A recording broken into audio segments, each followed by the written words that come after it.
O reinado de Davi, esta é a lição número 9 da classe de adolescentes. O rei Davi foi o terceiro rei de Israel. Nesta lição vamos falar um pouco sobre este homem que era segundo o coração de Deus. E se você faz parte da classe de adolescentes, faça sua inscrição aqui no canal. Os vídeos da classe de adolescentes saem sempre aos domingos, à 1h30 da tarde. A mensagem: Davi foi ficando cada vez mais forte, porque o Senhor Todo-Poderoso estava com ele. 1 Crônicas, capítulo 11, versículo 9. Vamos descobrir. Nesta aula vamos aprender como foi o reinado de Davi. Você sabe quais são os principais feitos de Davi como rei? Veremos por que ele é considerado um rei tão importante. A liderança é sempre muito importante na vida do ser humano. Nós vivemos a nossa vida cercados por líderes. Na nossa igreja, nós somos liderados pelo pastor, pelo departamento, pelo líder do departamento, pela superintendência da escola bíblica dominical. Nós sempre somos cercados por líderes. Na escola temos os diretores, os professores, que são nossos líderes. No trabalho, o nosso chefe é o nosso líder.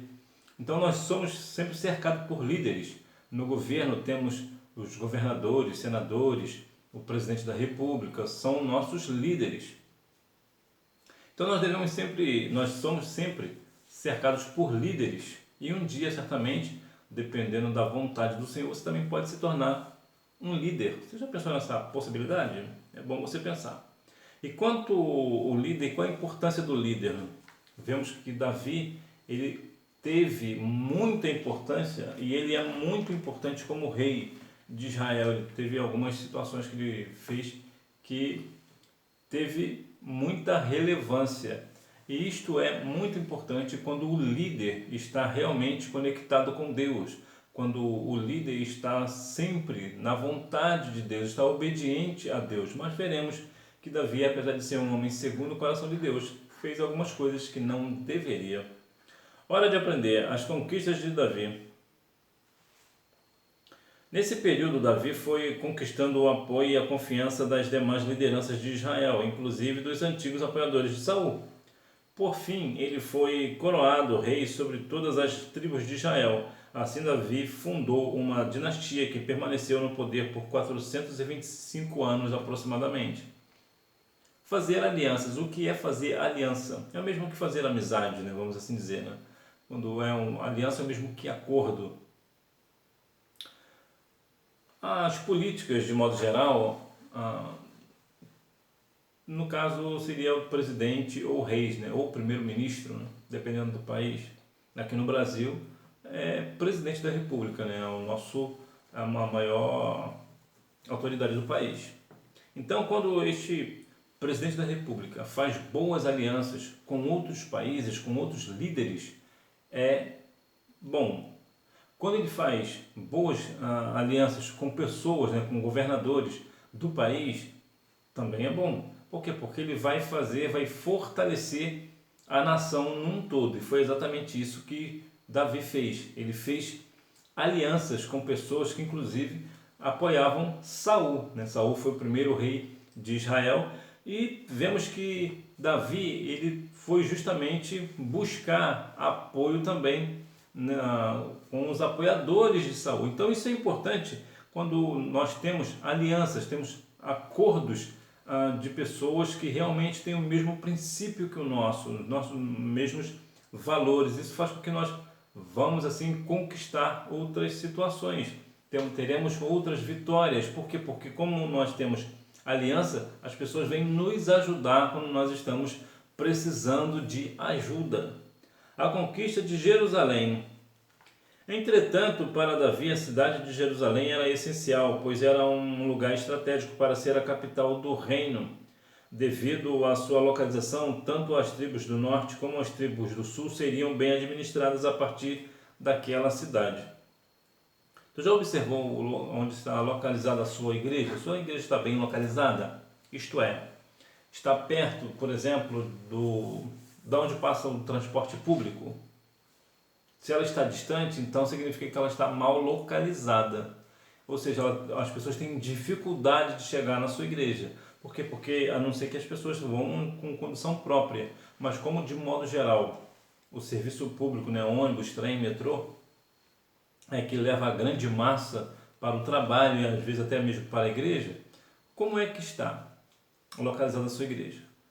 Quando a igreja é bem localizada, a probabilidade de ela crescer é maior. Por quê? Porque as pessoas estão sempre vendo a igreja, estão passando em frente à igreja, porque há muito fluxo de pessoas. Mas se ela está muito distante de tudo, então as pessoas já não vão mais lá, as pessoas não passam na frente, então as pessoas não veem. Essa é mais ou menos a dinâmica ali da cidade de Jerusalém. A capital de Israel é Tel Aviv, mas Jerusalém também é tida como a capital religiosa de Israel. Pois bem, nesse sentido, Jerusalém era como se Jerusalém ficasse perto de todas as tribos. Então era mais fácil de administrar. Imagina, por exemplo, que você está na sua igreja, mas a sua igreja fica muito distante da sede, por exemplo. Então a sede, né, a matriz vai ter muita dificuldade por uma logística ou para fazer uma outra coisa. Por quê? Porque é muito distante, é mal localizada. Então começa a ter problema com a dinâmica da logística. Agora imagina isso numa guerra. Quando a pessoa está muito distante da guerra, então fica muito difícil para atacar ou mesmo para se defender, né? Mas geralmente para quem ataca demanda mais força, né?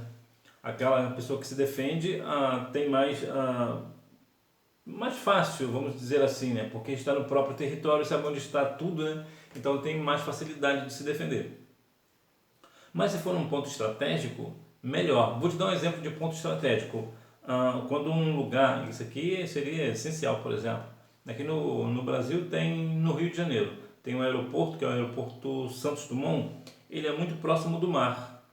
Então ele é um aeroporto que ele tem facilidades, se fosse numa questão de guerra, por exemplo, seria fácil de um navio chegar ali perto do aeroporto, deixar uma carga importante e aí partir de avião para um lugar muito distante. Por quê? Porque ela é estratégica, né? Ela é muito próxima, então o aeroporto é perto do mar, né? Ou é perto do transporte público, ou tudo junto. Então isso facilita a dinâmica, facilita a velocidade com que as coisas acontecem, facilita na hora de fazer alguma ação. Por exemplo, se a sua igreja, por exemplo, mais uma vez, né, ela é localizada perto de um hospital, por exemplo, de um grande hospital de referência, se alguém, por alguma razão,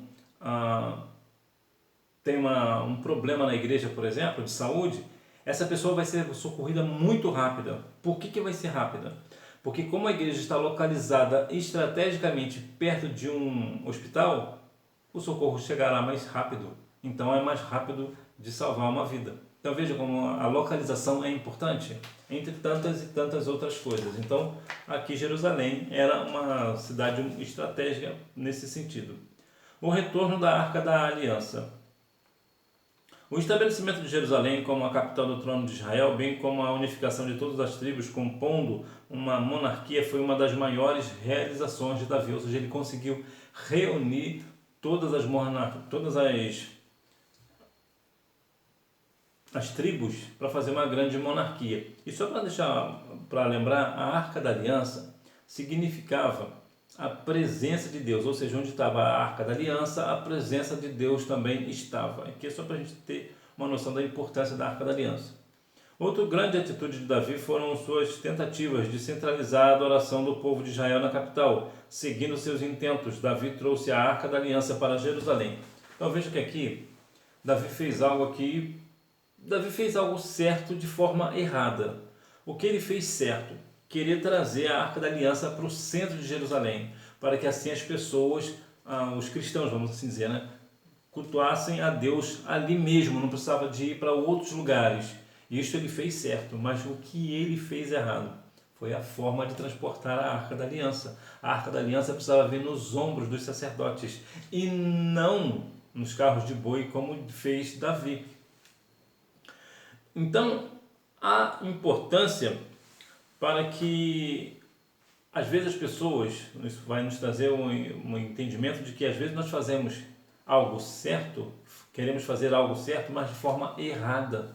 Então nós devemos ter muito cuidado com esse negócio. E como a Arca da Aliança significava a presença de Deus, será que nós não queremos trazer a presença de Deus para dentro da igreja de forma errada? Será que nós, ou seja, nós estamos indo lá fora, lá no mundo, buscando as coisas que não são de Deus para tentar atrair a presença de Deus? Será que nós não estamos fazendo isso? Olha que importante lição que isso nos dá. Quantas pessoas hoje vai para o mundão, né, e quer trazer o mundo para dentro da igreja? Aos Romanos capítulo 12, versículo 1 e 2, nos diz que nós devemos dar um culto racional ao Senhor, ou seja, nós devemos saber por que estamos prestando um culto ao Senhor.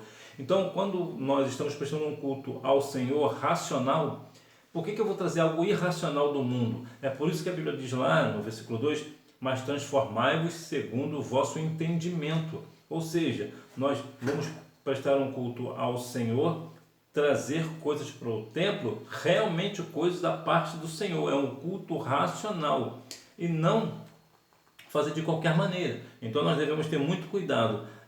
Às vezes estamos muito empolgados para fazer algo porque aparentemente está certo.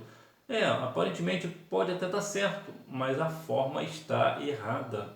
E quantas vezes, principalmente ali no meio ali dos adolescentes, vemos coisas no meio dos adolescentes, de jovens em geral, querem fazer a coisa certa, é verdade, mas estão fazendo de forma equivocada. Então precisa ter uma liderança para mostrar exatamente o que tem e o que não tem que fazer. Olha, esse caminho não é o certo, não é assim que a Bíblia ensina. Então nós devemos ter muito este cuidado. O grande erro de Davi.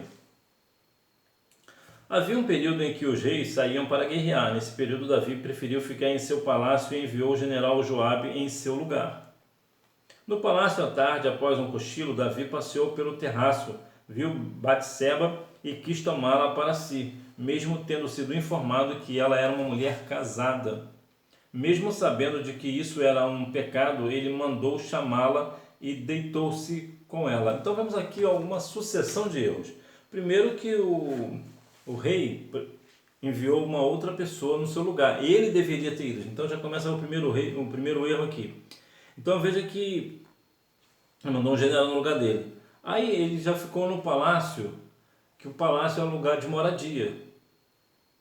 Castelo é o local de guerra, né, de fortaleza. Palácio, moradia. Então ele estava, em vez de ele estar, no caso, deveria estar num castelo, coisa parecida, numa fortaleza, né, que é a época de guerra. Então ele estava no palácio, então está errado de novo. E estava dormindo. Depois que ele dormiu, ele passeou pelo terraço. Ou seja, em vez de procurar algo para fazer, em vez de procurar um trabalho, ocupar a mente, foi fazer o quê? Foi passear. Aí viu Betseba. Eu vou trazer aqui uma palavra aqui mais direta para você. O que aconteceu com Betseba? Betseba estava em sua casa tomando banho. E naquela época as casas não tinham telhado. Então quem estava no lugar alto via quem estava aí embaixo. E claro, Betseba estava nua, tomando seu banho. E o que Davi fez? Davi cobiçou esta mulher, ele desejou esta mulher. Então já inclui aqui mais um pecado na vida de Davi. E mais um pecado na vida de Davi com essa mulher é que essa mulher era casada. Ora, se essa mulher era casada, então ela não pode ter outro homem, ainda que seja o rei. Então aqui vemos outro erro de Davi. Então vemos que Davi sabia que isso era um pecado e mesmo assim mandou chamá-la.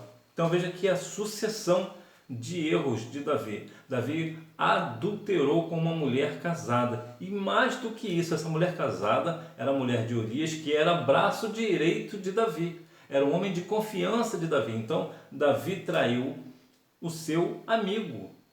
Olha que situação, olha que problema que Davi está trazendo para si. E mais do que isso, Davi planejou algo arquitetônico. Ele foi, nesse sentido aqui, ele foi perfeito. O que ele fez? Ele mandou Urias ir para casa ter relações sexuais com sua mulher, com quem Davi havia adulterado. O que isso aconteceria? O que aconteceria se Urias fosse ter relações sexuais com a sua mulher? Aquela mulher, claro, ela já ficaria grávida. Urias pensaria que era dele porque ia ter exatamente o mesmo dia que ela teve relações com Davi, ela teve com Urias. Então, Urias nunca ia desconfiar que o filho não era dele. Nunca. Só que a integridade de Urias falou mais alto. E Urias não foi ter com sua mulher. Ele não foi ter relações com sua mulher. E isso fez com que Davi pensasse: eu preciso arrumar um jeito de me safar desse pecado. O que ele fez? Mandou uma carta pelo próprio Urias para que ele fosse na frente da guerra, por um lado onde o inimigo, quando viesse, o matasse. Porque uma vez que ele está morto, uma vez que ele morresse na guerra, Betseba ficaria livre. Então, Davi poderia se casar com ela e ninguém nunca saberia que isso teria acontecido. Por quê? Porque como Urias morreu na guerra, então Davi teve relações com ela, todo mundo entenderia que ele ia ter relações sexuais com Betseba depois da morte de Urias. Então olha como é que foi bem planejado por Davi. No entanto, nosso Deus não dorme. E Deus não passou a mão na cabeça de Davi. O Senhor, ele foi muito firme no sentido de corrigir a Davi. Então veremos que o Senhor fez para desmascarar Davi. E aqui há algo muito interessante. Davi, o homem segundo o coração de Deus. Sem saber que a parábola falava de si mesmo, Davi ficou furioso e disse que este homem rico deveria ser morto e pagar 4 vezes mais o que tirou. Natã diz ao rei que este homem é ele mesmo. Davi tomou a mulher de Urias, mesmo tendo muitas esposas. Aqui, no sentido da parábola aqui que Natã falou para Davi, só para ficar claro, quando ele fala que uma ovelha, essa ovelha típica simbolizava uma mulher, tá? Aqui nesse texto aqui, simbolizava uma mulher. Olha como Deus fez. Usou Natã, e Natã foi muito firme, porque Natã, profeta, Davi, rei, ele não quis nem saber, ele foi lá e conversou com Davi. E aqui cabe uma questão muito interessante que nós devemos muito pensar. Veja que quando Natã falou o que aconteceu para Davi, Davi todo cheio de justiça, todo cheio de certeza, todo certo, né? Todo cheio de si, de energia, de tomar uma atitude enérgica com essa pessoa que fez isso, disse: este homem é digno de morte, isso não se faz. Ele está pensando que ele é quem? E Natã fez o quê? Tu, ó rei, é este homem. Agora imagina, olha a situação de Davi. Olha, o Davi acabou de dizer que esse homem merecia morrer, ou seja, o Davi estava dizendo que ele merecia morrer, ele mesmo.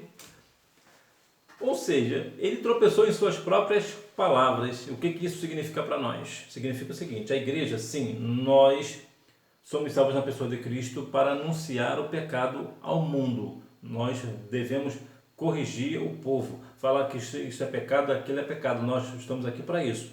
No entanto, esse ponto de Davi nos traz uma coisa importante, que é o seguinte: eu sou muito enérgico para falar do pecado dos outros.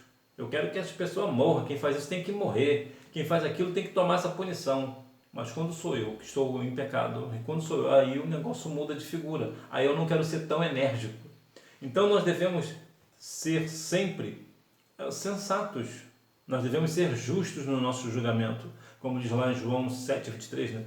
Julgar pela reta justiça. E não por aparência. E não por isso ou por aquilo. Ou porque ele é meu amigo, não vou ser tão radical com ele. Ah, mas eu não gosto muito dessa pessoa mesmo. Pode. Não, nós temos que ser justos. A justiça do Senhor está conosco. Nós temos o Espírito do Senhor. Então nós devemos ser exatamente neutros. Davi cometeu vários pecados aqui. Grande foi a queda de Davi no sentido de pai, né? Ele errou muito como pai. Ele foi muito bom rei, é verdade, mas como pai ele falhou e falhou muito. Então vemos que as consequências do pecado de Davi foram terríveis, foram horríveis. E por quê?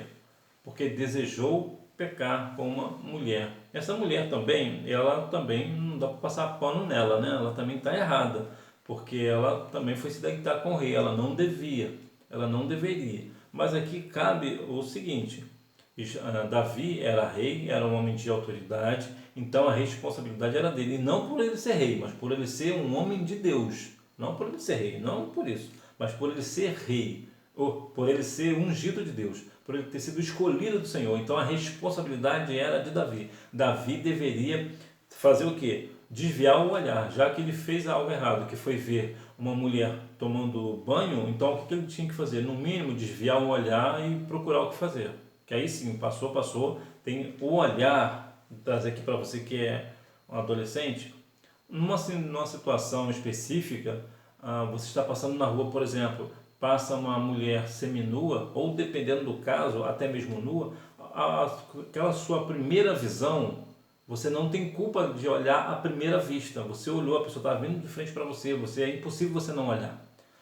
Agora, daí você continuar olhando e virar até o pescoço, aí te põe você como culpado. Agora, se a pessoa vem na sua frente, você vê uma pessoa nua e você desvia o olhar, aí sim, você é uma pessoa que está agindo corretamente. Você está desviando o olhar. E é isso que você e eu devemos fazer sempre, sempre desviar o olhar. Para quê? Para não pecar, porque a consequência do pecado é terrível. Conclusão. O segundo rei de Israel, segundo não, terceiro. O terceiro rei de Israel foi bem sucedido em muitas guerras contra povos inimigos. Todavia, todas as conquistas de Davi não o impediram de pecar. Entretanto, o rei se arrependeu de seu erro e foi perdoado por Deus. Sim, Davi, ele cometeu esses erros, cometeu pecados, mas se arrependeu e o Senhor o perdoou. Assim também somos nós. Quando nós erramos, nós devemos pedir perdão ao Senhor. Quando nós não desviamos o nosso olhar daquilo que nós não devemos ver, nós devemos pedir perdão ao Senhor, arrepender de todo o nosso coração e pedir perdão, porque certamente o Senhor irá nos perdoar. Vamos praticar. Número 1. De cima para baixo você marca assim, F, F, V, V. Então que nós venhamos a cada dia mais aprender aí com o reinado de Davi. Procurar ver o que Davi fez certo e fazer igual a ele. E aquilo que ele fez errado, a gente não faz. Não vamos fazer errado como Davi. Vamos fazer corretamente. Que Deus em Cristo continue abençoando a sua vida, que você tenha uma boa aula. Não deixe de ir à Escola Bíblica Dominical, até porque quem faz a escola é o aluno. Tchau!